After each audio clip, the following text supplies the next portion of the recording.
लोगों से कहना चाहता हूं, कम मेक इन इंडिया।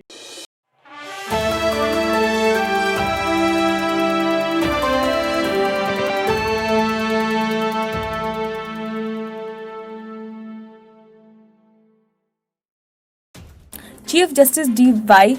चंद्रचूड़ को हाईकोर्ट और सुप्रीम कोर्ट के पूर्व जजों ने चिट्ठी लिखी है। इस चिट्ठी में न्यायपालिका पर बढ़ते दबाव के बारे में कहा गया है। चिट्ठी में न्यायपालिका पर अनुचित दबाव का भी जिक्र किया गया है। चिट्ठी में कहा गया है कि राजनीतिक हितों और निजी लाभ से प्रेरित कुछ तत्व हमारी न्यायिक प्रणाली में जनता के विश्वास को खत्म कर रहे हैं। प्राप्त जानकारी के अनुसार चिट्ठी में आगे जजों ने लिखा है कि न्यायपालिका के भीतर हमारी वर्षों की सेवा और अनुभव पर हम न्यायिक प्रणाली के संबंध में अपनी साझा चिंता व्यक्त कर रहे हैं।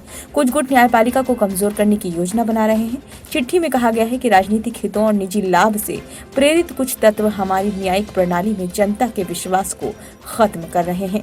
इनके तरीके काफी भ्रामक हैं, जो हमारी अदालतों और जजों को सत्यनिष्ठा पर आरोप लगाकर न्यायिक प्रक्रियाओं को प्रभावित करने का स्पष्ट प्रयास है।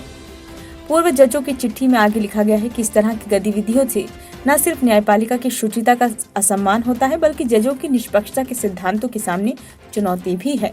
इन समूहों द्वारा अपनाई जा रही योजना काफी परेशान करने वाली भी है, जो न्यायपालिका की छवि धूमिल करने के लिए आधारहीन थ्योरी गढ़ती है और अदालती फैसलों को प्रभावित करने का प्रयास करती है।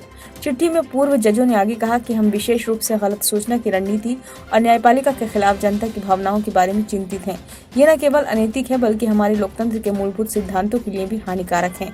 21 सेवानिवृत्त न्यायाधीशों की ओर से चीफ जस्टिस को लिखे गए पत्र में कहा गया है कि न्यायिक निर्णयों की चुनिंदा रूप से प्रशंसा करने की प्रथा किसी के विचारों के साथ मेल खाती है, साथ ही उन लोगों की तीखी आलोचना करती है जो न्यायिक समीक्षा और कानून के शासन के सार को कमजोर नहीं करते हैं।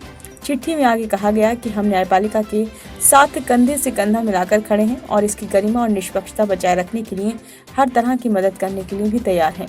हम उम्मीद करते हैं कि इस चुनौतीपूर्ण समय में आपका मार्गदर्शन और नेतृत्व न्याय एवं समानता के स्तंभ के तौर पर न्यायपालिका की सुरक्षा करेगा। मालूम हो कि इस चिट्ठी पर कुल 21 पूर्व जजों ने हस्ताक्षर किए हैं, जिनमें सुप्रीम कोर्ट के 4 पूर्व जज और हाई कोर्ट के 17 पूर्व जज शामिल हैं। ब्यूरो रिपोर्ट, नई दिल्ली।